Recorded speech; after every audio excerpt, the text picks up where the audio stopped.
नमस्कार, स्वदेश एजेंडा देख रहे हैं आप और मैं हूं आपके साथ राखी। आज बात करेंगे ईरान इजराइल के बीच चल रही जंग रुकने का नाम नहीं ले रही है। ये लड़ाई मानो अब आर पार की हो गई है। ईरान इजराइल के बढ़ते तनाव को लेकर वैश्विक स्तर पर जो खतरा मंडरा रहा है उसे बढ़ाने का काम इस समय अमेरिका ने युद्ध में कूद कर किया है, जिसका कई देशों ने विरोध किया। पाकिस्तान से पहले सऊदी अरब, क्यूबा और चिली ने भी इस हमले की निंदा की है। इजराइल से जंग के बीच ईरान के विदेश मंत्री अब्बास अरागची ने मॉस्को में रूसी राष्ट्रपति व्लादिमीर पुतिन से मुलाकात की और ईरानी supreme leader Ayatollah Ali Khomeini की एक चिट्ठी लेकर वो पहुंचे। देखिए, रूस तेहरान का पुराना सहयोगी है और वो संयुक्त राष्ट्र सुरक्षा परिषद में वीटो मेंबर के रूप में पश्चिम के साथ ईरान की परमाणु वार्ता में अहम भूमिका निभाता है। साथ ही उसने पहले परमाणु समझौते पर हस्ताक्षर भी किए थे, जिसे ट्रंप ने 2018 में अपने पहले कार्यकाल के दौरान छोड़ दिया था। ऐसे में पुतिन ने मदद का भरोसा दिलाया है और ईरान, इजराइल और अमेरिका से बात की है। लेकिन ऐसे में इन देशों की क्या होगी अगली रणनीति, ये एक बड़ा सवाल है। उधर ईरान इजराइल युद्ध में अमेरिका की एंट्री से दुनिया को एक बड़े संकट से गुजरना पड़ सकता है और आर्थिक मोर्चे पर भी वैश्विक चुनौतियां सामने हो सकती हैं। ऐसे में सबसे ज्यादा कौन से देश इसका दुष्परिणाम देखेंगे और पूरी दुनिया में यह कितना बड़ा संकट लेकर आएगा, इसी पर करेंगे विस्तार से चर्चा। उससे पहले देखिए ये रिपोर्ट।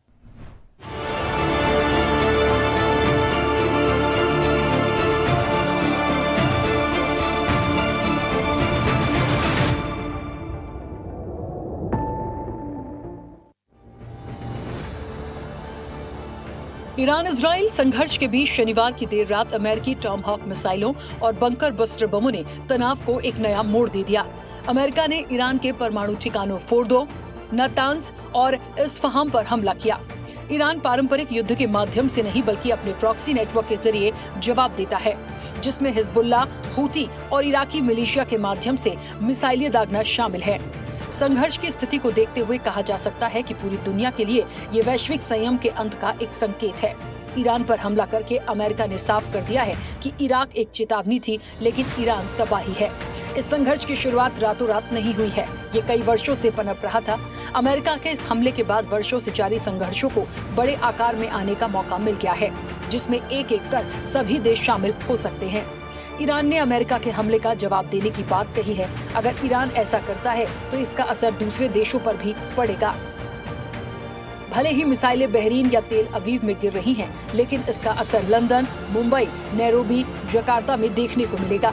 संघर्षों के कारण पेरिस में तेल के दाम बढ़ जाएंगे। शंघाई में जहाज से माल ढुलाई की लागत में भी बढ़ोतरी होने की संभावना है। क्षेत्रीय संघर्ष केवल सीमाओं तक सीमित नहीं रहेंगे। ईरान पारंपरिक युद्ध के माध्यम से नहीं बल्कि अपने प्रॉक्सी नेटवर्क के जरिए जवाब देता है, जिसमें हिजबुल्लाह, हूती और इराकी मिलिशिया के माध्यम से मिसाइलें दागना शामिल है। नतीजा ये कि लाल सागर का क्षेत्र अब युद्ध सागर में बदल गया है। इस युद्ध के चलते वैश्विक अर्थव्यवस्था को संकट का सामना करना पड़ सकता है। ईरान ने होर्मुज जल डमरू मध्य में नाकेबंदी कर दी, जिससे कच्चे तेल के दाम $120 के पार चले गए। वो दुनिया में कच्चा तेल पहुंचाने के लिए एक महत्वपूर्ण रूट है और वैश्विक क्रूड ऑयल और LNG व्यापार का करीब 20% इसी हॉर्मुज रूट के जरिए होता है। खास बात यह है कि SOH के जरिए दुनिया को होने वाले इस तेल का निर्यात का 80% से ज्यादा हिस्सा एशिया में आयात होता है, जिसमें चीन, भारत, जापान और साउथ कोरिया में 65% क्रूड ऑयल पहुँचता है।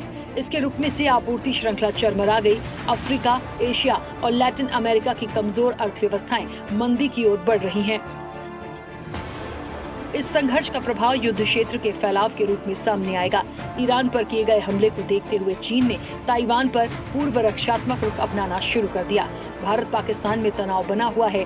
रूस का यूक्रेन के साथ युद्ध अभी भी जारी है।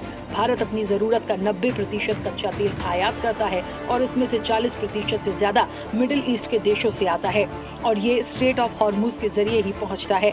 सरकार भले ही इस रूट के बाधित होने से भारत के क्रूड इंपोर्ट पर बड़ा असर होने की बात से इनकार कर रही है, लेकिन ICRA के आंकड़ों के मुताबिक SOH के जरिए भारत में चीन, जापान, कोरिया के बाद सबसे ज्यादा आयात होता है। इस ऑयल रूट का बंद होना भारत के लिए मुसीबत खड़ी कर सकता है। ICRA की रिपोर्ट में बीते साल 2024 में स्ट्रेट ऑफ हॉर्मुज के जरिए तमाम देशों को किए गए कच्चे तेल के निर्यात के आंकड़ों पर गौर करें तो चीन को 26%, जापान कोरिया को 22%, भारत को 14%, यूरोपीय देशों को 8%, अमेरिका को 4%, अफ्रीका को 5% क्रूड की सप्लाई की गई। इस बीच रेस्ट ऑफ एशिया में 22% आयात हुआ। मतलब चीन और जापान कोरिया के बाद भारत में सबसे ज्यादा तेल आया। इतिहास पर नजर डाले तो भले ही कई बड़े खतरे आए हों, लेकिन ईरान की ओर से कभी भी हॉर्मुज स्ट्रेट को बंद नहीं किया गया। इसका एक बड़ा कारण ये भी है, ईरान इकोनॉमी खुद तेल पर निर्भर है और ऐसा कोई भी फैसला न सिर्फ दुनिया के लिए परेशानी खड़ा कर सकता है, बल्कि ईरान की अर्थव्यवस्था के लिए भी खतरनाक साबित हो सकता है। हालांकि दूसरी ओर ईरान की हॉर्मुज को बंद करने की धमकी के बीच क्रूड ऑयल प्राइस में जोरदार उछाल देखने को मिला और ये सोमवार को $80 प्रति बैरल के आंकड़े को पार कर गया। उधर केंद्रीय पेट्रोलियम मंत्री ने स्ट्रेट ऑफ हॉर्मुज बंद किए जाने को लेकर कहा, हमारी तेल आपूर्ति में लगातार विविधता लाई गई है और देश को होने वाली ज्यादातर सप्लाई हॉर्मुज से होकर नहीं आती है। ऐसे में भारत पर इसका बहुत असर नहीं होगा। Insofar as the global situation today is concerned, the escalation of tensions in the Middle East was not entirely unexpected. In fact, we had foreshadowed this escalation, and the government under the Honorable Prime Minister has been consistently and periodically reviewing the situation, including the possibility of the closure of the Straits of Hormuz. And as I have mentioned earlier, we had diversified the sources of supply, and out of the 5.5 million barrels of crude oil that India consumes daily, about 1.5 and 2 million only come through the Straits of Hormuz. We import roughly 4 million barrels through other routes, and our companies, the oil marketing companies, have enough stocks. Most of them have stocks up to 3 weeks. One of them has in fact 25 days stocks. And we are also confident that we can increase the supply of crude through other routes should the situation so warrant. We are in touch with all possible actors in this, the supply routes, etc. And I believe that there is no cause for any alarm on this score. सरकार का दावा है कि हमारी oil distribution कंपनियों के पास कई सप्ताह की तेल आपूर्ति है और उन्हें कई अन्य रूट से लाया जा रहा है। इसका ताजा उदाहरण रूस और अमेरिका से तेल आयात में आया उछाल है। एक और जहां हॉर्मुज बंद होने की आशंका में चीन समेत अन्य देशों के पसीने छूट रहे हैं, तो भारत रशिया यूएस से अपना तेल आयात बढ़ा रहा है। जून में रूस से क्रूड का आयात तो 2 साल के हाई पर पहुंच गया है, लेकिन इसके बावजूद कच्चे तेल की जो मात्रा इस रूट के जरिए भारत आती है, उसके कम होने और क्रूड ऑयल प्राइस बढ़ने से देश में महंगाई का जोखिम बढ़ सकता है। इजराइल ईरान जंग शुरू होने के बाद आई कई रिपोर्ट्स में क्रूड की कीमत 120 से $130 प्रति बैरल तक पहुंचने की आशंका जताई जा रही है। ऐसे में शिपिंग कंपनियों की परिचालन कॉस्ट बढ़ेगी। स्ट्रेट ऑफ हॉर्मुज यानी SOH बंद होने से जहाजों को रूट चेंज करना होगा और लंबा और महंगा मार्ग पकड़ना होगा। इससे माल ढुलाई कॉस्ट और डिलीवरी टाइम भी बढ़ेगा। कीमतें बढ़ने से देश में ट्रांसपोर्टेशन खर्च में इजाफा होगा और जरूरी चीजों की कीमतों में उछाल आ सकता है। ऐसे में इसका सीधा समाधान क्या युद्ध का रुकना है, और नहीं तो इसका समाधान क्या होगा, ये बड़ा सवाल है। चैनल हेड RP श्रीवास्तव के साथ एग्जीक्यूटिव एडिटर राखी वर्मा की रिपोर्ट।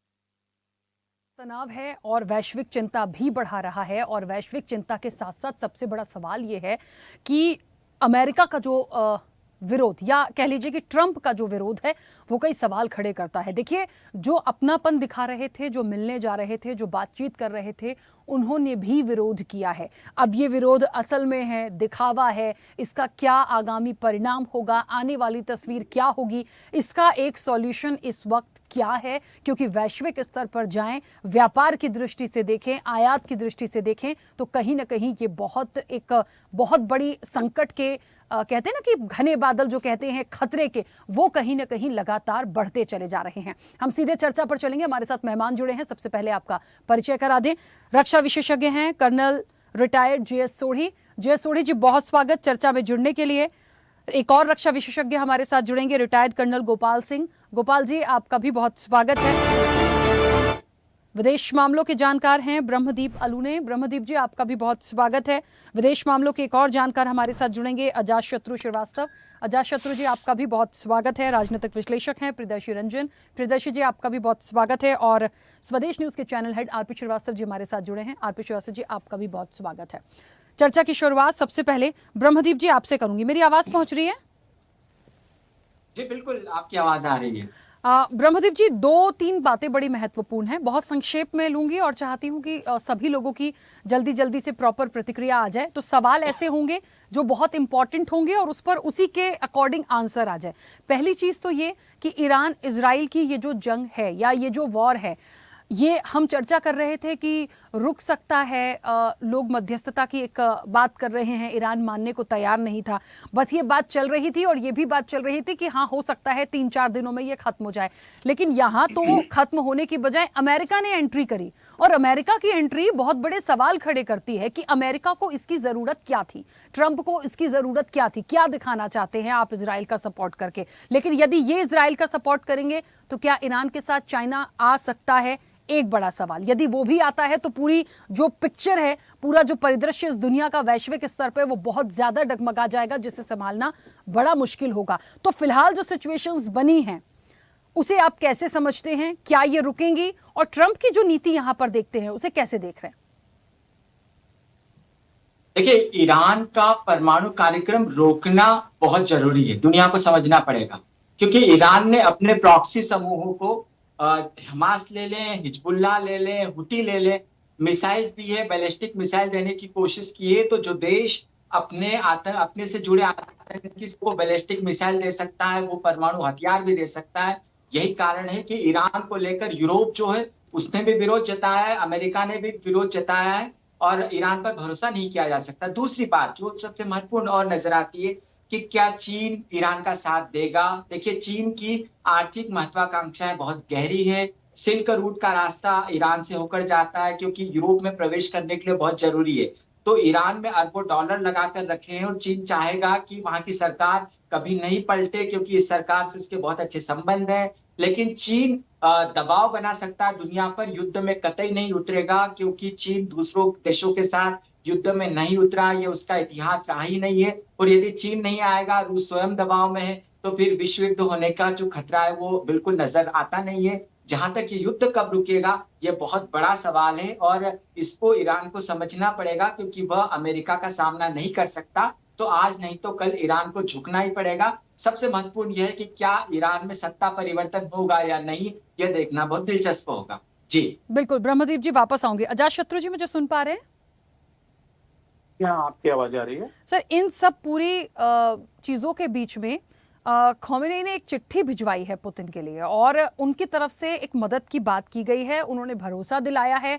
लेकिन क्या ये मदद होगी? हालांकि उन्होंने भी अमेरिका से इस चीज़ के लिए बातचीत भी की है और ये कहा है कि ये अमेरिका की एंट्री कहीं से कहीं तक ठीक नहीं थी। अमूमन होता भी है, जब भी दो देशों के बीच कोई युद्ध है या वॉर हो रहा है, उसमें कोई तीसरा देश एंट्री कर ले, वो एक्सेप्टेबल नहीं होता, वो भी अननेसेसरीली। यहाँ अमेरिका की नीति को आप कैसे समझते हैं और क्या ये जो मदद की बात हुई है या भरोसा दिलाया है पुतिन ने, इसका कोई एक अच्छा फ्रूटफुल रिजल्ट देखते हैं? मैं अलूने जी के बात से पूर्णतः सहमत हूं कि कोई भी देश अमेरिका के विरोध में खड़े होने की स्थिति में नहीं है। अमेरिका बहुत बड़ी इकोनॉमी है, बहुत बड़ा मिलिट्री पावर है, पूरी दुनिया में उसके 600 से ज्यादा बेस हैं, हजारों सैनिक उसके अमेरिका के बाहर बैठे हुए हैं और उसके पास में जिस तरीके के वेपन है, कोई भी कंट्री उसका सामना नहीं कर सकती है। रूस सिर्फ अमेरिका पे एक इतना प्रेशर कर रहा है कि जो रूस यूक्रेन वॉर में कुछ वो बार्गेन अमेरिका एंड यूरोप के साथ में कर सके। जिस प्रकार चीन भी इसके बार्गेन करने के लिए, क्योंकि मुझको ऐसा लगता है वो ताइवान के संबंध में कुछ बार्गेन करना चाहता होगा, एक निंदा और हल्ला मचा के एक अमेरिका पे हल्का सा प्रेशर बनाते हुए, वैसे ही रूस भी कर रहा है। दुनिया के कोई भी देश अमेरिका के सामने स्टैंड करने की स्थिति में नहीं है। और ईरान ने एक्चुअली खुद ये स्थिति खड़ी कर ली, जहां पर उन्होंने इतने सारे टेररिस्ट ग्रुप को स्पॉन्सर एंड सपोर्ट किया, इतने सारे प्रॉक्सी उन्होंने टीम क्रिएट कर दी टेररिज्म के संदर्भ में, कि दुनिया में ईरान के साथ में बहुत ज्यादा लोगों की सिंपैथी नहीं है। इतना जब ईरान बहुत जल्दी अभी सरेंडर होने की स्थिति में नहीं है। वो एक फंडामेंटल रिलीजियस कंट्री है, वहां पे एक रिलीजियस रिवोल्यूशन हुआ है, उससे आई हुई सरकार है। या तो उनमें विजडम प्रिवेल करे और वो किसी प्रकार से कॉम्प्रोमाइज के लिए तैयार हो, या फिर एक ही ऑप्शन रह जाता है कि वहां पे सत्ता परिवर्तन है। लेकिन सत्ता परिवर्तन में भी ईरान में सिविल वार एंड पूरे एशिया में, सेंट्रल एशिया में, वेस्ट एशिया में एक बहुत बड़ा डिस्प्यूट लोकल लेवल पे खड़ा रहेगा और आतंकवादी घटनाएं जरूर इस समय बढ़ेंगी। तो ये सबके लिए चिंता का विषय। ठीक है, वापस आऊंगी। जी सोढ़ी जी, मुझे सुन पा रहे हैं? जी राखी जी, आपकी आवाज आ रही है। जी सोढ़ी जी, क्या करें इनकी वॉर का? ये एक बड़ा ऐसा सवाल हो गया है सर कि समझ नहीं आ रहा आगे सिचुएशंस क्या हो सकती। सबसे बड़ी बात ये होती है कच्चे तेल। हम ईरान की सारी स्ट्रेटजीज को समझे, हॉर्मुज के बंद होने की बात जिस तरीके से कही जा रही है, और उसके बाद पूरा यदि एक गणित निकालें आंकड़ों के मुताबिक, तो आज भारत की सरकार ये कहती है कि बहुत ज्यादा हमें दिक्कत नहीं है, हमारे साथ और हमारे पास दूसरे भी रूट हैं, हम कैसे उन चीजों को ला रहे हैं, हमें परेशानी नहीं होगी। लेकिन बाकी कंट्रीज का क्या? लेकिन हमें यह भी देखना पड़ेगा कि क्या हम बिल्कुल निश्चिंत होकर बैठ जाएं। जय हिंद राखी जी, ये मेरा सौभाग्य है कि मैं आपके न्यूज चैनल पर हूं और विख्यात को पैनलिस्ट के साथ हूं। इसमें कोई शक नहीं है कि अगले कुछ हफ्ते तक भारत को कोई दिक्कत नहीं होगी। जैसे हमारे पेट्रोलियम मिनिस्टर श्री हरदीप पुरी ने बयान दिया है कि भारत के पास काफी स्टॉक्स हैं, लेकिन अगर ये इजराइल ईरान युद्ध लंबा चला और ईरान ने फाइनली अगर स्ट्रेट ऑफ हॉर्मुज को बंद किया, तो डेफिनेटली भारत को तो दिक्कत होगी, पूरी दुनिया को भी दिक्कत होगी। लेकिन सबसे पहले जो दिक्कत होगी वो अमेरिका को होगी, क्योंकि अमेरिका का 20% जो तेल है वो इस खाड़ी, इस स्ट्रेट के थ्रू आता है, और यही जगह से दुनिया का 33% नेचुरल गैस आती है। तो डेफिनेटली दुनिया को तो दिक्कत होगी, लेकिन भारत की स्ट्रेटेजिक प्लानिंग अच्छी है। कुछ समय तक हमें दिक्कत नहीं होगी, क्योंकि हमारे रिजर्व हैं, जगह जगह पे हमने उसको रिजर्व रखे हुए हैं। लेकिन अगर ये युद्ध लंबा चला तो डेफिनेटली हमको भी दिक्कत होनी शुरू हो जाएगी। बिल्कुल, लेकिन सोढ़ी जी, यहाँ पे एक सवाल बड़ा है। जैसा आपने कहा सबसे पहले और सबसे ज्यादा प्रभावी अमेरिका होगा, तो अमेरिका की स्थिति फिर मुझे थोड़ी सी समझ नहीं आ रही है। भले ही सबसे बड़ी इकोनॉमी हो सकता है, लेकिन हमें यह भी देखना पड़ेगा कि यहाँ अमेरिका जिस तरीके से इस वॉर में बीच में आया है, उसका क्या? राखी जी देखिए, डोनाल्ड ट्रंप इस युद्ध में नहीं आना चाहते थे। उन्होंने अपनी चुनावी रैलियों में कई बारी बोला था कि अमेरिका को किसी दुनिया के युद्ध में नहीं लेके जाएंगे, लेकिन 2 कारणों से उन्हें अपनी इच्छा के खिलाफ, जन इच्छा के खिलाफ जाना पड़ा। पहला था कि इजराइल को भारी मार पड़ रही थी ईरान से। आज की तारीख में इजराइल की राजधानी टेल अवीव 1/3 बर्बाद हो चुकी है ईरान की मिसाइलों की वजह से। दूसरा, जो यहूदी लोग हैं अमेरिका में, वो बहुत अमीर लोग हैं, चाहे रिपब्लिकन हो चाहे डेमोक्रेट हो, दोनों पार्टीज को बहुत पैसा देते हैं चुनाव लड़ने के लिए। तो जो अमेरिकी यहूदी लोग थे, ये डोनाल्ड ट्रंप पे बहुत दबाव डाल रहे थे, और डोनाल्ड ट्रंप ने बड़े शातिर तरीके से ये ऑपरेशन मिडनाइट हैमर किया। अमेरिका ने पहले ही गुप्त सूत्रों के जरिए ईरान को बता दिया था कि हम इन 3 परमाणु इंस्टॉलेशन पे हमला करेंगे। ईरान ने इस ऑपरेशन के 48 घंटे पहले सारा एनरिच्ड यूरेनियम वहां से निकाल लिया था, और जब अमेरिका ने वहां पे बम दागे तो वहां पे कुछ ज्यादा नुकसान नहीं हुआ। यूरेनियम तो था ही नहीं, लेकिन वो बम नीचे तक नहीं जा पाए जहां तक ये इंस्टॉलेशन थी। तो एक तरफ से अमेरिका ने दुनिया को दिखा दिया, इजराइल को खुश कर दिया, यहूदियों को खुश कर दिया, लेकिन अंदर से अमेरिका जानता है अब वो आगे युद्ध में हिस्सा नहीं लेगा। मैं एक आखिरी टिप्पणी करना चाहूंगा। ऑलरेडी अमेरिका में प्रदर्शन शुरू हो गए डोनाल्ड ट्रंप के खिलाफ। उन्होंने युद्ध क्यों लिया, उनकी इम्पीचमेंट की बात हो रही है। और राखी जी, जिस दिन पहला अमेरिकी सैनिक वहां पे कॉफिन में या मर के अमेरिका गया, ऐसी वहां पर बवाल मच जाएगा, क्योंकि अमेरिका में हर जान की कीमत है। डोनाल्ड ट्रंप के लिए सत्ता में रहना मुश्किल होगा। डोनाल्ड ट्रंप अब बिल्कुल इस युद्ध में हिस्सा नहीं लेंगे। बिल्कुल ठीक बात है। चलिए गोपाल जी, मुझे सुन पा रहे हैं? जी नमस्कार। नमस्ते गोपाल जी, पूरी सिनेरियो में इस वॉर को आप कितना लंबा देखते हैं, कहां पर इसको होल्ड देखते हैं, भारत की स्ट्रेटजी इसमें कहां देखते हैं? क्योंकि देखिए बहुत सारे पॉइंट आ रहे हैं, हम वैश्विक स्तर पर भी जा रहे हैं, हम इसके अपने अर्थव्यवस्था को लेकर भी हम देख रहे हैं, हम इस वॉर के लिए भी देख रहे हैं, क्योंकि इसका इम्पैक्ट सभी जगह है।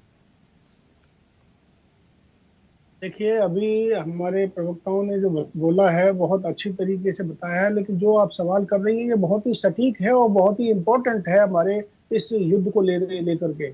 आप देखिए कि यदि अमेरिका कूदा है 3 वो ठिकानों पर या न्यूक्लियर ठिकानों के ऊपर उन्होंने अटैक किया है, इजराइल को साथ दे रहा है, और कब तक साथ देगा? अभी पुतिन साहब के पास में चिट्ठी लेकर के उनके फॉरेन मिनिस्टर गए हैं, उस चिट्ठी में क्या लिखा है और किस प्रकार से रशिया जो है ईरान की मदद करता है।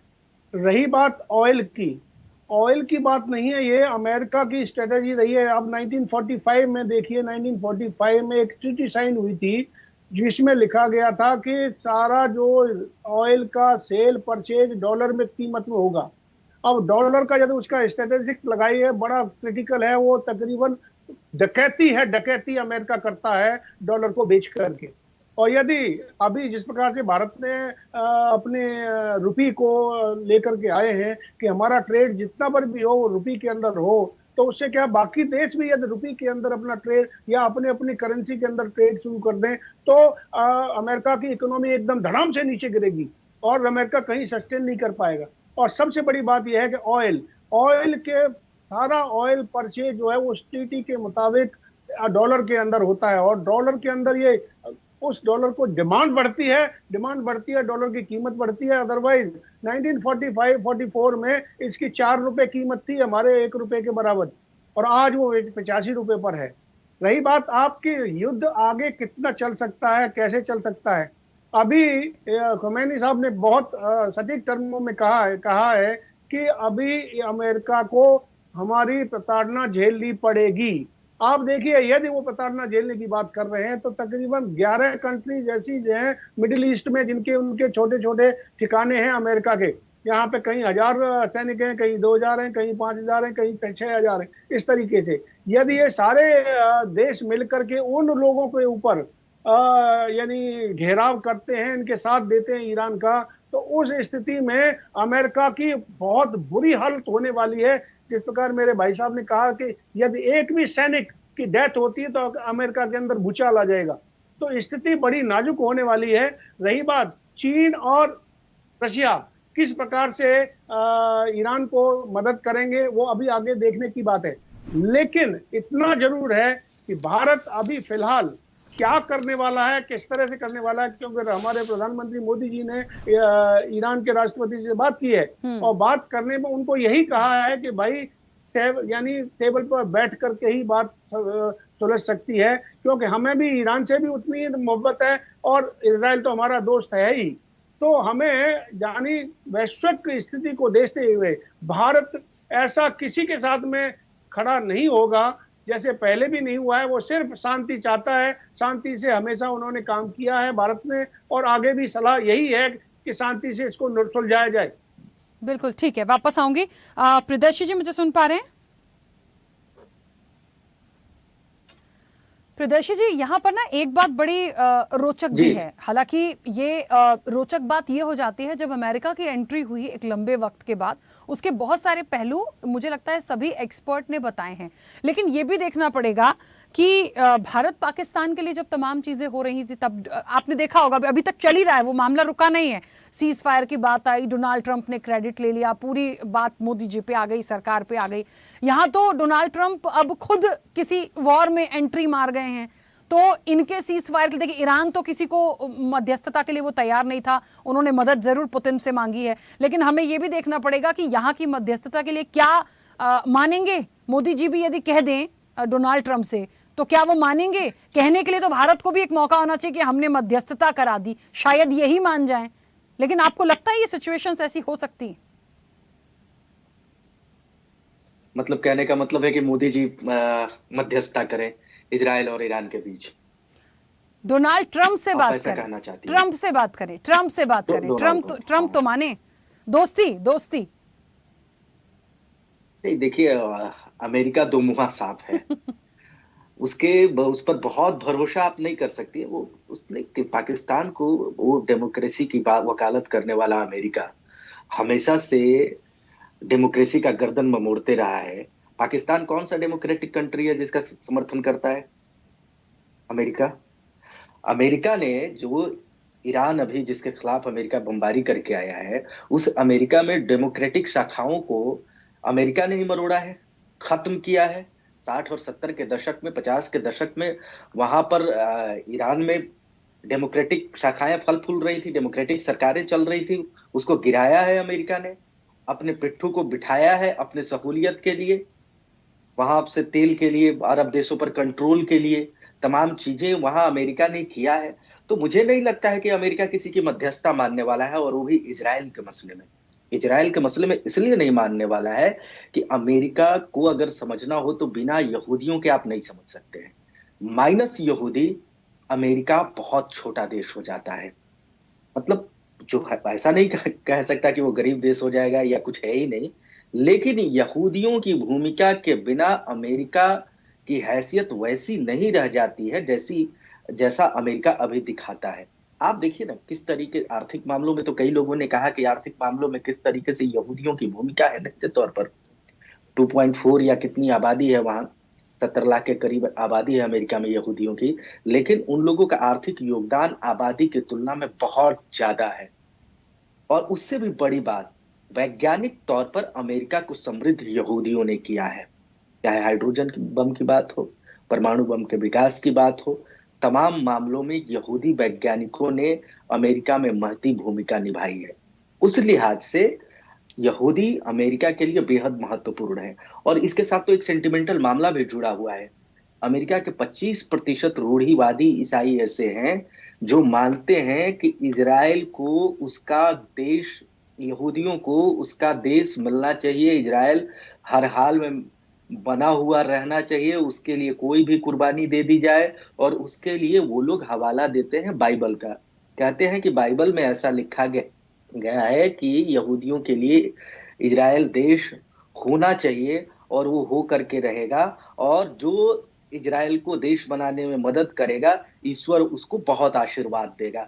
तो कई मामलों में वहां भावनात्मक स्तर पर, आर्थिक स्तर पर, वैज्ञानिक स्तर पर, सांस्कृतिक स्तर पर, शैक्षणिक स्तर पर यहूदियों की बहुत बड़ी भूमिका है। विदेश नीति के मामले में यहूदियों की भूमिका है। चुनाव में, कई पैनलिस्ट ने कहा, चुनाव में फंडिंग करते हैं वो लोग। तो कई चीजों को लेकर के यहूदियों की बहुत बड़ी भूमिका है। ऐसे में अमेरिका यहूदियों को नाराज नहीं करना चाहेगा। चाहे ट्रंप कितनी भी वकालत कर ले, कोई भी बात कह ले कि वो युद्ध नहीं चाहते हैं, युद्ध नहीं करेंगे, लेकिन अमेरिका का दाहिना हाथ है इजराइल। अगर इजराइल खत्म हो जाता है तो ये एशिया पर, खास करके मध्य एशिया और पश्चिम एशिया पर कंट्रोल करना अमेरिका के लिए बड़ा मुश्किल हो जाएगा। हाथ कोई नहीं काटना चाहेगा। बातें होती हैं, बुद्ध की बात तो भारत भी करता है, लेकिन पाकिस्तान पर वार भी तो करता है जब जरूरत पड़ता है। तो उस लिहाज कुछ इस तरीके का मामला अमेरिका के साथ जुड़ा हुआ है। इसीलिए अमेरिका इस युद्ध में आएगा, आया है, आने वाले दिनों में भी। अगर जिस तरीके से ईरान घोषणा कर रहा है, बातें कर रहा है और इजराइल पर लगातार बमबारी कर रहा है, अमेरिका इजराइल को पूरी तरीके से नष्ट तो नहीं होने देगा। और यहूदी भी नहीं चाहेंगे कि पूरी तरीके से इजराइल नष्ट हो जाए। कितनी बार होंगे, बहुत मुश्किल से तो इनको अपना देश मिला है यहूदियों को इजराइल। जिस तरह प्रथम विश्व युद्ध, द्वितीय विश्व युद्ध करते करते उसके पहले तो ये लोग भटक रहे थे, अपना देश ही नहीं था। तो इनके लिए तो पूरी दुनिया इजराइल है। फिर से ये लोग उस स्थिति में नहीं जाना चाहते हैं कि कोई हिटलर आए या किसी देश में जाए, वहां उनको प्रताड़ित किया जाए, अपमानित किया जाए। कम से कम कहने के लिए एक देश तो है। तो इसको इजराइल छोड़ना नहीं चाहेगा। इसीलिए इजराइल अपनी मजबूती के साथ लड़ रहा है, चाहे जितनी भी बर्बादी हो जाए, और अमेरिका उसको हर हाल में समर्थन करने के लिए मजबूर है। ट्रंप की इच्छा हो या न हो, लेकिन मजबूरी तो है। और दूसरी और महत्वपूर्ण चीज ये है, इसमें मैं कहना चाहूंगा कि इन तमाम चीजों के बीच में दुनिया का जो वर्ल्ड हायरार्की है उसमें अमेरिका दादा रहेगा या नहीं रहेगा, वो शाक भी दांव पर है। अगर इजराइल पर ईरान कंट्रोल कर लेता है। नुकसान तो बहुत बड़ा किया है इजराइल की राजधानी पर, जिस तरीके से माफ करिएगा, ईरान की ही राजधानी पर, इजराइल की राजधानी पर ईरान ने जिस तरीके से हमला किया है, उसको क्षतिग्रस्त किया है। कहीं ना कहीं इजराइल भी बैकफुट पर है। ये मान लिया जाए फेस वॉश के लिए कि वहां अमेरिका ने B-2 बॉम्बर गिरा दिया, लेकिन इजराइल को भी भारी नुकसान हुआ है। इस बात को मानने से इनकार नहीं, इस बात को मजबूती के साथ माना जाएगा। तो ये जो मामला है, एक तरीके से अगर इजराइल खत्म तो अमेरिका की दादागिरी खत्म। कहाँ मुंह दिखाएंगे? वर्ल्ड हायरार्की में जो टॉप होने का, टॉप पर रहने का, दादा होने का जो बात करते हैं, वो उनके लिए रह नहीं जाएगा। दूसरी बात यह है कि हाल के दिनों में जो वर्ल्ड हायरार्की में थोड़ा बहुत डेंट पहुंचा है अमेरिका की दादागिरी पर, उसमें मजबूती और आ जाएगी। और रसिया और चाइना जो उभर करके सामने आ रहे थे, चाइना खास करके चुनौती दे रहा था अमेरिका को कई मामलों में, उस चाइना की भी बोलती बंद हो जाएगी एक तरीके से अमेरिका के सामने। कि चीन के चाहने के बावजूद ईरान बच नहीं सका, अमेरिका ने उस पर कंट्रोल कर लिया। तो एक साथ कई चीजें चल रही हैं वर्ल्ड हायरार्की में, अमेरिका में, इजराइल में, ईरान में, अरब देशों में। अरब देशों में मामला क्या है? अरब देशों में देखिए, तमाम जगहों पर तो अमेरिका ने अपने पिट्ठू सरकार बना रखे हैं, तो वो लोग बोल नहीं रहे, सरकार तो नहीं बोल रही है। हाँ, मुसलमानों में मरमरिंग है, उनके जो जनता, आम जनता है, वो लोग चाहते हैं कि नहीं, इस मसले पर कम से कम ईरान का साथ दिया जाए, क्योंकि वो लोग एक तरीके से एक हो जाते हैं जिहाद के नाम पर। वो उस तरीके का कुछ मामला हो रहा है। पाकिस्तान के मुनीर जरूर गए हैं अमेरिका में मिलने, लेकिन पाकिस्तान में भी देखिए रोड पर लोग आ रहे हैं ईरान के समर्थन में। तो इस विरोध हुआ। तो और भी अरब के देशों में, कुवैत में, तमाम देशों में इस तरीके का मामला हो रहा है, लेकिन सरकार साथ में नहीं। तो बहुत क्या होगा, सिविल वॉर की स्थिति से भी गुजर रहा है ये जो अरब कंट्रीज हैं, इजराइल के पड़ोसी देश हैं, ईरान है।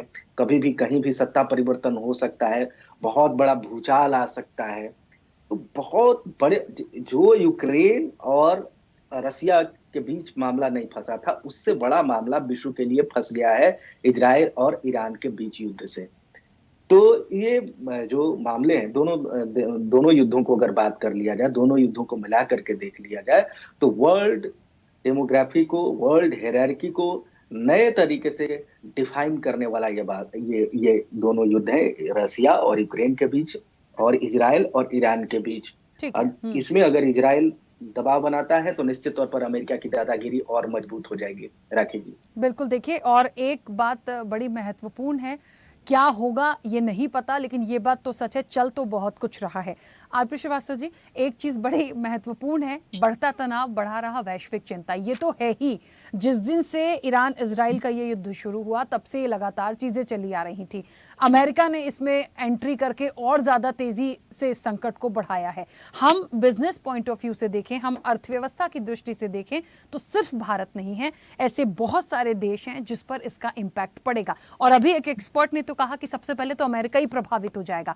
तो क्या इस चीज को जानते हुए भी सिर्फ अपनी जिद में है ये देश? क्या इनको नहीं दिखता? अच्छा, ईरान लगातार जो सबसे ज्यादा चीजें कर भी रहा है, उसको भी दिक्कत होगा हार्मुज के बंद होने से। ऐसा नहीं है कि वो नहीं होगी, इनकी इकोनॉमी पे फर्क नहीं पड़ेगा, लेकिन रुकने के लिए तैयार नहीं है। क्या आने वाला समय या आने वाली एक इकोनॉमी की दृष्टि से आप इस पूरे वॉर को देखते हैं? ये देखिए राखी जी, जहाँ तक इजराइल और ईरान का ये वार है, जिस तरह से चल रहा था, पहले कयास लगाया जा रहा था, जो पहले आपने देखा होगा कि इजराइल ने हमास पर जिस तरह से अटैक किया और वहाँ पर ध्वस्त किया, एक ये माना जाता था कि इजराइल एक बड़ा उसका सुरक्षा कवच बहुत मजबूत है। लेकिन जिस तरह से ईरान ने ध्वस्त किया इजराइल को, तो उसको निश्चित रूप से ट्रंप के पास भागने के अलावा कोई चारा नहीं था। हमें लगता नहीं कि ये युद्ध इतनी जल्दी समाप्त हो जाएगा।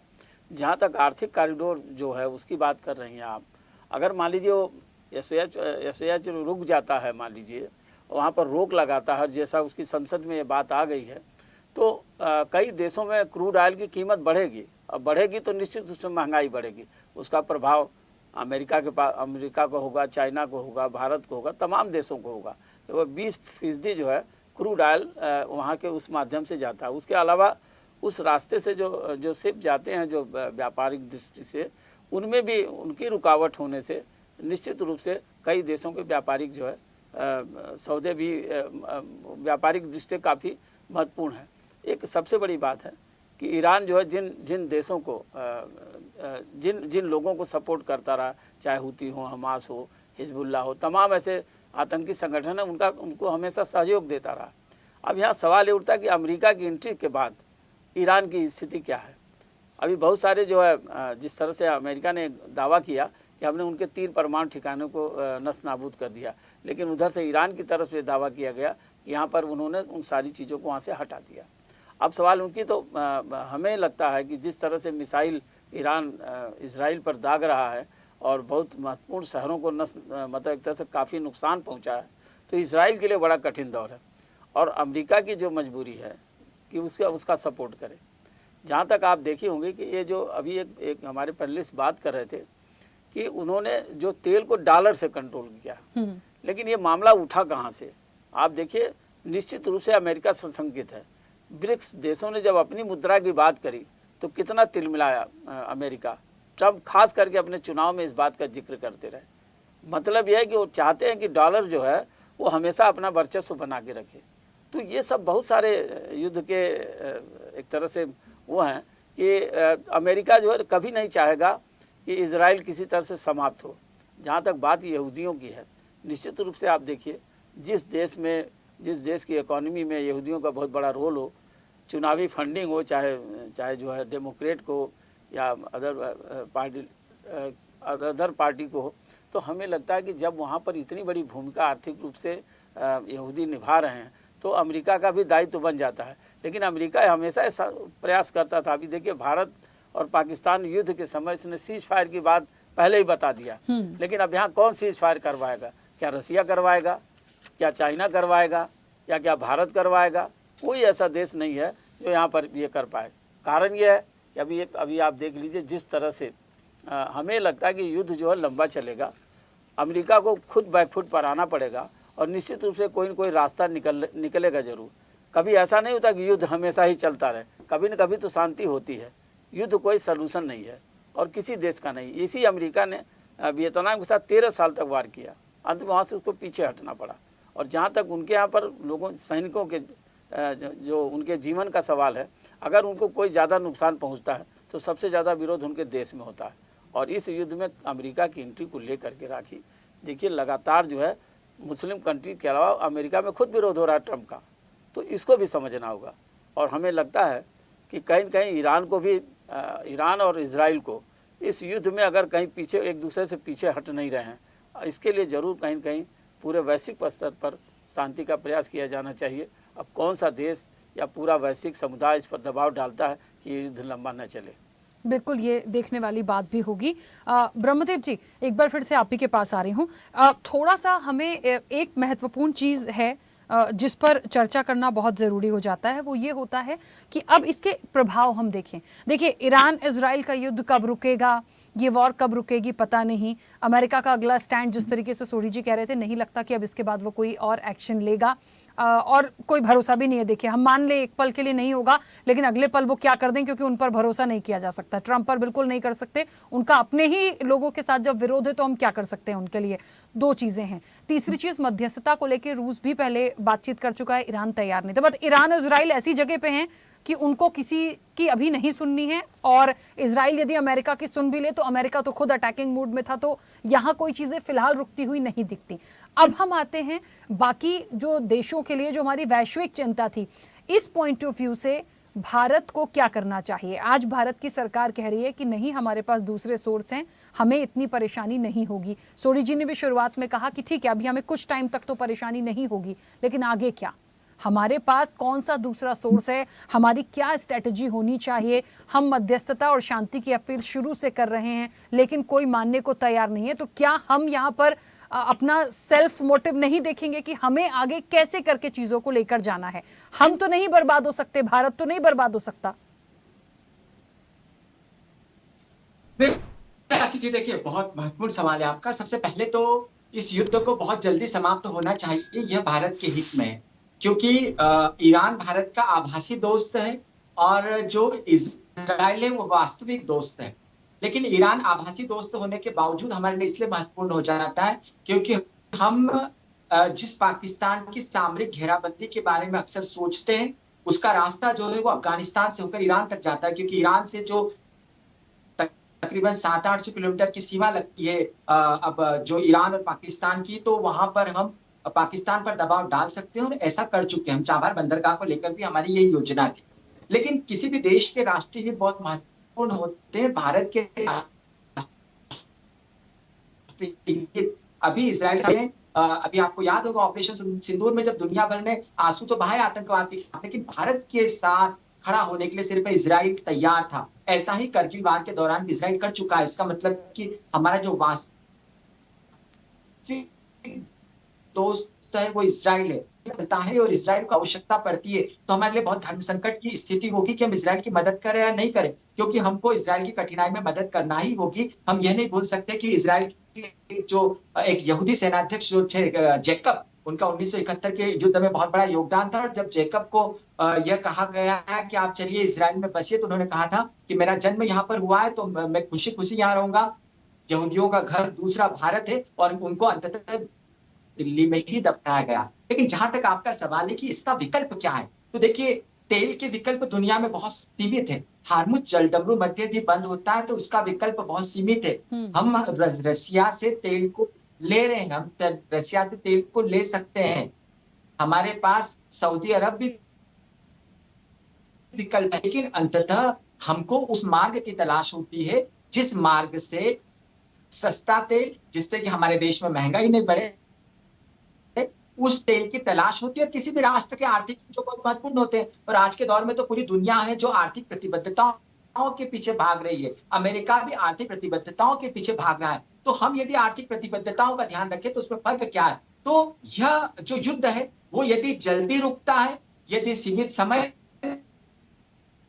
रुकता है, तो निश्चित सबसे अच्छी बात है कि जो हमारी सरकार वो एक लोकतांत्रिक सरकार है, वो एक जवाबदेह सरकार है, वो अपने नागरिकों की सुरक्षा को बेहतर तरीके से जानती है, उसने चीजों को नियंत्रित किया है। बहुत अच्छी चीज है कि पेट्रोलियम मंत्री ने यह कहा है कि हमको इस बात की चिंता नहीं है, लेकिन राखी जी वास्तव में कूटनीतिक तरीके से और सामरिक रूप से ये युद्ध जितनी जल्दी रुकेगा भारत के उतने ही हित में होगा। जी बिल्कुल ठीक है अजात शत्रु जी, क्योंकि यदि स्ट्रेट ऑफ हॉर्मोज बंद होता है, हम इसको इसलिए इतना ज़्यादा डेप्थ में जाके बार बार डिस्कस कर रहे हैं क्योंकि ये ज़रूरी हो जाता है।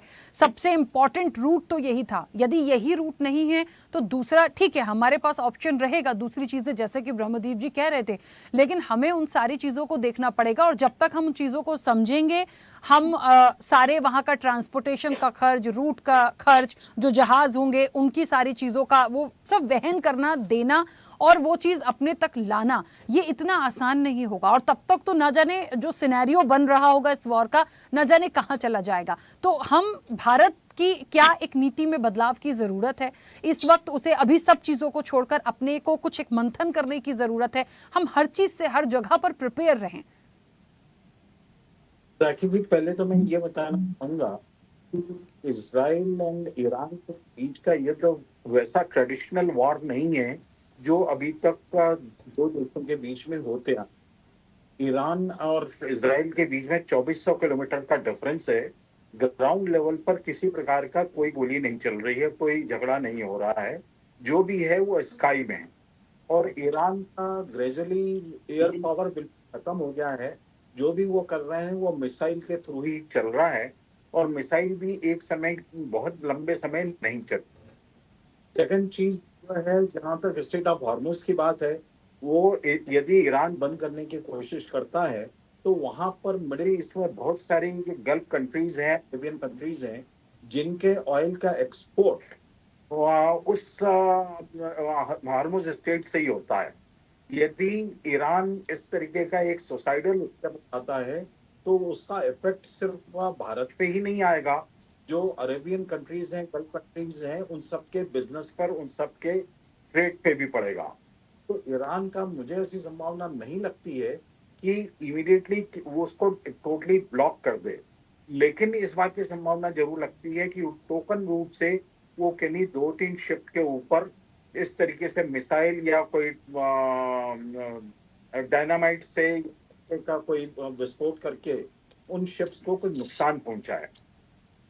तो उस सिनेरियो में, उस स्थिति में ट्रेड तो मुझे ब्लॉक होते हुए नहीं लग रहा है, सिवाय इसके कि शिप के बढ़ जाएंगे, इंश्योरेंस के रेट बढ़ जाएंगे, प्लस ऑयल कुछ और महंगा हो जाएगा, जो पिछले कुछ दिनों से लगातार हो रहा है। तो ऐसी स्थिति में भारत ने, जैसे आपने हम सबको दिखाया और हम लोगों ने देखा कि पहले जो भारत के पेट्रोलियम मिनिस्टर ने जो अपना एक पॉलिसी और उनका मतलब कि कंट्री में किसी प्रकार का पैनिक होने की जरूरत नहीं है, नंबर 1। नंबर 2, हमारे पास में सफिशिएंट ऑयल आज की तारीख में है। एंड नंबर 3, हम कुछ अरेंजमेंट भी कर रहे हैं जिससे इंडिया में, भारत में इस तरीके की एनर्जी क्राइसिस ना हो और इसका महंगाई का या गरीब जनता को प्रतिकूल प्रभाव ना हो, उसकी व्यवस्था भारत सरकार अपने हिसाब से पूर्णतया कर रही है। अब जहां तक ईरान के या इजराइल के बीच के कोई युद्ध इसमें उसमें अमेरिका के बहुत सारे एजेंडा हैं, जिसके तहत में जो लोगों को लगता है कि इजराइल अमेरिका को कंट्रोल करता है, तो मेरी एनालिसिस है कि नहीं करता है। अमेरिका के बहुत सारे जो एजेंडा वहां पर एशिया में, सेंट्रल एशिया में, वेस्ट मिडिल ईस्ट में जो है, उनको पूरा करने के लिए उसे एक इजराइल जैसे देश की जरूरत है, जहां पे जिसके कारण उसने ये सारे जहां तक अभी तक आगे बढ़ रहा है, जिससे उसका सिक्योर रहे, जिससे उसके बिजनेस सिक्योर रहे, उसके जो आर्म्स इंडस्ट्री है वो सेफ एंड सिक्योर रहे, उसके सामान रहे। जब तक ईरान है, अमेरिका के सारे सामान ज्यादा बिकेंगे, क्योंकि वहां पर वेस्ट एशिया में, सेंट्रल एशिया में ईरान के साथ में तो है वो कुछ आतंकवादी संगठन, बाकी जो ज्यादातर देश अरब से लेके जॉर्डन एंड यूएई से लेके ओमान, कतर, कुवैत, ये सभी के सभी ईरान के विरोध में। और ये अभी आपने देखा होगा कि जो डोनाल्ड ट्रम्प ने सऊदी का टूर किया था, यूएई का टूर किया था, तो ह्यूज फिगर में उन्होंने आर्म्स की डील की हुई है। ये सारे आर्म्स खरीद रहे हैं, वो ईरान से बचाव के लिए खरीद रहे हैं। तो यदि ईरान खत्म हो जाता है तो उनको आर्म्स की उतनी ज्यादा जरूरत नहीं पड़ेगी। इसलिए अमेरिका के इंटरेस्ट में ये है कि ईरान पूर्णतः समाप्त ना हो, लेकिन जो आतंकवादी घटनाएं अभी जिस तरीके से उसको जा रही है उसको नियंत्रित किया। बिल्कुल, अमेरिका का एजेंडा। ठीक है जी सोढ़ी जी, एक बड़ी महत्वपूर्ण बात है। देखिए, पहले तो ईरान इजराइल तो है ही, इजराइल के साथ अमेरिका को हम देख रहे हैं, उन्होंने अटैक करके बता दिया कि ठीक है हम समर्थन कर देंगे, हमसे उम्मीद थी तो हम अपना याराना कह लीजिए, अमेरिका का राइट हैंड कह लीजिए, कुछ भी कह लीजिए, वो निभा रहे हैं। ठीक है, हमें ये देखना पड़ेगा कि अभी मुनीर होकर आए थे, ट्रंप से मिलकर आए थे पाकिस्तान को। हालांकि हमें यहाँ कोई बहुत वैल्यू देने की ज़रूरत नहीं है, लेकिन चीज़ों को समझना ज़रूरी है, इसलिए जिक्र कर रही हूँ। उसके बाद निंदा भी आप कर रहे हैं, जा भी रहे हैं, नोबेल मिलना चाहिए ट्रंप को, इसके लिए आप उनका नाम भी आगे बढ़ाते हैं। उसके बाद यदि वो अटैक करता है ईरान पर तो आप उसकी बुराई भी कर रहे हैं, मतलब आप विरोध कर रहे हैं। अमेरिका में खुद का ट्रंप का विरोध है ही। ये जो एक स्ट्रैटेजी बनती है, पाकिस्तान पहले आना है, मिलना है, फिर बुराई कर देना है। भारत जब ऑपरेशन सिंदूर हुआ, ये बस सच है, इक्का दुक्का देशों को छोड़ के कौन खड़ा हुआ था। तो ये भी एक बड़ी बात है। जो ट्रंप दोस्ती यारी निभाने की और आतंकवाद को बिल्कुल एक्सेप्ट करने की बात नहीं करते थे, वो मुनीर को बुला लेते हैं। तो ये जो फैक्टर है, जो इस वक्त हम अपने दुनिया में ही देख रहे हैं, इन कंट्रीज के बीच में देख रहे हैं, इनका आने वाला सिनेरियो देखते हुए भारत को सबसे ज्यादा किस स्तर पर सतर्क रहने की जरूरत है? राखी जी, देखिए, चाहे रूस यूक्रेन युद्ध हो, चाहे इजराइल हमास युद्ध हो, या इजराइल ईरान युद्ध हो, एक बात साफ जाहिर है कि जब देश पे आपदा आती है कोई साथ में नहीं खड़ा होता है। भारत को भी ये चीज का एहसास है। हमने देखा ऑपरेशन सिंदूर में कितने देश हमारे साथ खड़े थे। हमारे साथ 3 ही देश खड़े थे, अफगानिस्तान, इजराइल और ताइवान। और उसमें से अफगानिस्तान चीन और पाकिस्तान के साथ जाके मिल गया, उसके बाद इनकी ट्राइलेटरल मीटिंग हुई थी। भारत अच्छी तरह जानता है कि कोई देश हमारे साथ खड़ा होगा और हमें किसी की जरूरत भी नहीं है। भारत को 2 ही चीजें करनी चाहिए। पहला, हमारी आर्थिक व्यवस्था को और मजबूत करना चाहिए, हमारा लोकल डिफेंस प्रोडक्शन इंक्रीज करना चाहिए, हमारा मिलिट्री इंडस्ट्रियल कॉम्प्लेक्स को और मजबूत करना चाहिए। देखिए हमारी जो मैन्युफैक्चरिंग है, क्योंकि किसी देश की अर्थव्यवस्था उसकी मैन्युफैक्चरिंग इंडस्ट्री से आती है, क्योंकि जब कोई भी देश युद्ध में जाता है तो उसकी अपनी निजी मैन्युफैक्चरिंग और इकोनॉमी ही उसकी मदद करती है, चाहे रूस हो, अमेरिका हो, चीन हो, हम सारे जानते हैं। अब भारत का जो मैन्युफैक्चरिंग परसेंटेज है वो 2014 में 16.7% था, जो घट के पिछले साल 13.2% हो गया है। तो पहली चीज, हमें अपना डोमेस्टिक मैन्युफैक्चरिंग इंक्रीज करना होगा, क्योंकि जब युद्ध होगा, और युद्ध अब भारत पे ज्यादा दूर नहीं है। राखी जी, इसी साल 17 मार्च को जनरल उपेंद्र द्विवेदी, जो कि भारतीय थल सेना के अध्यक्ष हैं, उन्होंने बयान दिया। उन्होंने कहा टू फ्रंट वॉर भारत पे अब प्रोबेबिलिटी नहीं है, रियलिटी है, यानी वास्तविकता है, अनकोट। जो भी टाइमलाइन पब्लिक डोमेन में 2035 की तरफ इशारा करें, जब चीन पाकिस्तान मिलकर भारत पे टू फ्रंट वॉर करेंगे। हमारे पास 1 दशक का समय, हमें अपनी मैन्युफैक्चरिंग को इंक्रीज करना होगा। हमें हमारा डिफेंस प्रोडक्शन अच्छा इंक्रीज हो रहा है, लेकिन हमारी एक कमी है, वो है हमारे पास टेक्नोलॉजी नहीं है। हमें टेक्नोलॉजी देश में बनानी होगी, और इसके लिए बस मैं 1 मिनट चाहूंगा। देश में टेक्नोलॉजी बनाने के लिए बहुत जरूरी कि हमारे पास पीएचडी स्टेम में ज्यादा हो, साइंस, टेक्नोलॉजी, इंजीनियरिंग, मैथमेटिक्स में डॉक्टरेट ज्यादा हो। 2019 के आखिरी आंकड़े हैं भारत के पब्लिक डोमेन में। 2019 में चीन के पास 40,000 डॉक्टरेट थे स्टेम में, अमेरिका के पास 28,000 थे, भारत के पास सिर्फ 700 थे, जिसमें से 70% ने भारत की नागरिकता त्याग दी है और वो विदेश में जाके बस गए हैं। तो बहुत जरूरी है कि हमें अपने डॉक्टरेट इन स्टेम ज्यादा करने होंगे, तभी हम अपनी टेक्नोलॉजी को विकसित कर पाएंगे। बिल्कुल, गोपाल जी अपनी बात रखिएगा। ये देखिए, बहुत कुछ कहा गया है, मैं 4-5 पॉइंट सामने रखना चाहूंगा। एक तो अमेरिका जो है अपना पिट्ठू हर जगह रखना चाहता है। हर देश के अंदर जो उनका जो भी राष्ट्रपति या प्रधानमंत्री हो, वो अमेरिका की हाँ जी कहने वाला होना चाहिए। आप बांग्लादेश में ले लीजिए, बांग्लादेश में डिस्टेबलाइज करके दूसरे को बिठा दिया। उसी तरीके से भारत के अंदर भी एक वो समय था जब डीप स्टेट चाहते थे कि किसी भी तरीके से मोदी जी प्रधानमंत्री ना बने। आपने किसान आंदोलन ले लीजिए, आप दूसरा जो सीएए का आंदोलन ले लीजिए, भारत के अंदर डिस्टेबलाइज करने के लिए पूरी कोशिश की गई। और उसी तरीके से बाकी जगह मिडिल ईस्ट में ले लीजिए, मिडिल ईस्ट के छोटे छोटे राष्ट्र हैं, उन राष्ट्र को कभी भी दबाया जा सकता है, तो वो बेचारे वैसे ही नहीं बोलते। रही बात ईरान और इजराइल का जो युद्ध की, जो अभी सभी एक्सपर्ट्स ने बड़े सटीक तरीके से बताया है, ये स्थिति बड़ी नाजुक बनती जा रही है दिन प्रतिदिन। रही बात ईरान की, ईरान के पास में तकरीबन 3 से 6,000 मिसाइल हैं, उसमें से तकरीबन 1,500-2,000 के करीब खर्च हो चुकी हैं, बची तकरीबन 2,500 से 3,000 मिसाइल बची हुई हैं। यदि 50 से 60 मिसाइल रोजाना वो दागे, जिसमें से 1-2 ही जाकर के इजराइल में इफेक्टिव होती है, बाकी वो आयरन डोम से खत्म हो जाती है, तो अगले तकरीबन 4-5-6 हो सकता है 1 वीक ही अपनी मिसाइल दाग सकता है, उसके अलावा उसके पास में और सामान नहीं, जब तक कि रशिया या चाइना या कोई और राष्ट्र उनको यानी वॉरहेड सप्लाई ना करे। अभी 3 या 4 जो है हवाई जहाज जो है चाइना के गए हैं, वो क्या दे करके आए हैं वो तो अभी जब इस्तेमाल होगा तब पता चलेगा। लेकिन इतना जरूर है कि ईरान जो है, जो धमकी दे रहा है कि अमेरिका को हम ये कर देंगे वो कर देंगे, यदि उस तरीके के मिडिल ईस्ट में जो उनके बेसेस हैं उनके ऊपर यदि हमला किया जाता है किसी भी तरीके से और इनके कुछ सैनिक मारे जाते हैं, तो अमेरिका को बहुत बड़ा इफेक्ट होने वाला है, क्योंकि एक सैनिक की जान जाने से अमेरिका के अंदर हलचल मच जाती है।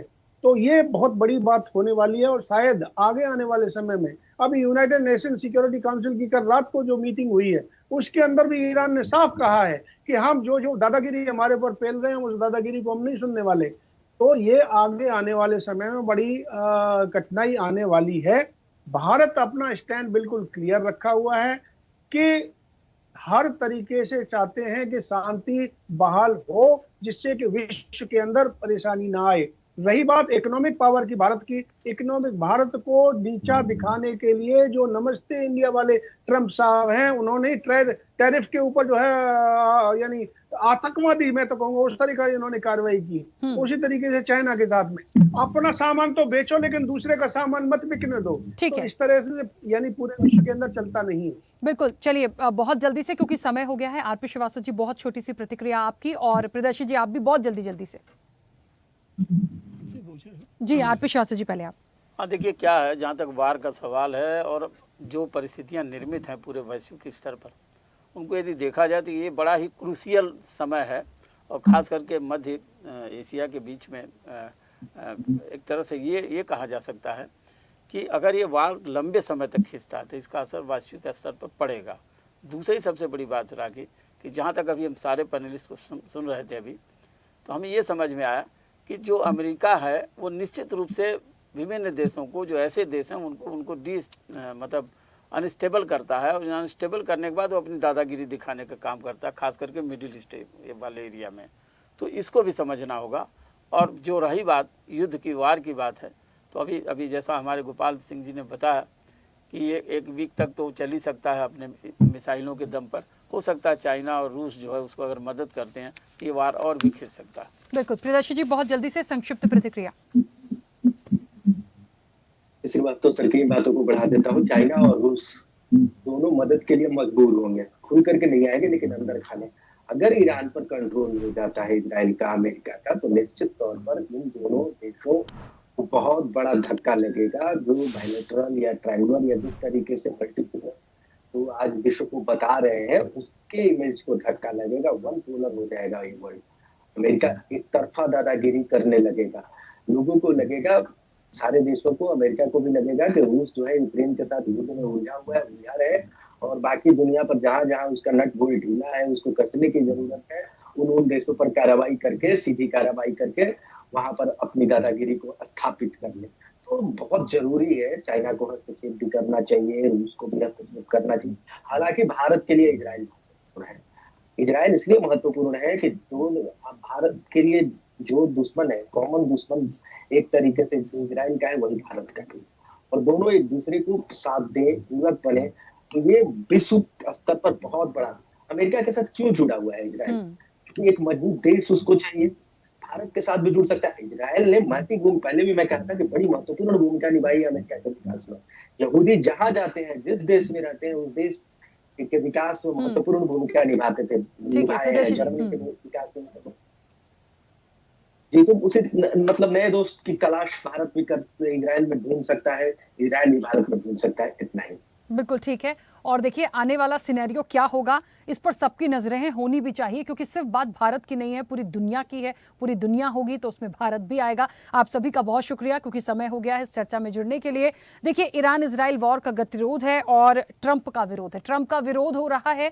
अब समस्या इस बात की आती है कि विरोध भी देखिए अपने भी करते हैं, पाकिस्तान भी करता है, दूसरी तरफ चले भी जाते हैं, मुलाकात भी हो जाती है। इस वक्त परिस्थितियां इस दुनिया की, इन देशों की ऐसी बनी हुई है कि कब कौन किसके साथ कहां चला जाएगा, क्या हो जाएगा, ये एक बड़ा सवाल जैसा है। ये वॉर रुकेगा कि नहीं, ये भी एक बड़ा सवाल है। लेकिन भारत के परिप्रेक्ष्य में और कच्चे तेल को लेकर जो सबसे अहम पॉइंट हार्मोस को लेकर आया कि यदि वहां से चीजें होती हैं तो भारत कहां, हम तो भारत के विषय पर ज्यादा सोचें तो वहां से भी चीजें हैं कि सब कुछ बैलेंस्ड है, लेकिन बहुत लंबे समय तक बैलेंस नहीं होगा। तो इसकी तैयारी और इसकी नीति पर काम करने की जरूरत है। चर्चा में इतना ही। बने रहिए स्वदेश न्यूज के साथ। सबसे पहले देश। ऐसे ही वीडियोस के लिए लाइक करें, शेयर करें, फॉलो करें। YouTube पर जाकर सब्सक्राइब कर बेल आइकन दबाना ना भूलें और ताजा अपडेट्स के लिए swedeshlive.com पर जरूर जाएं।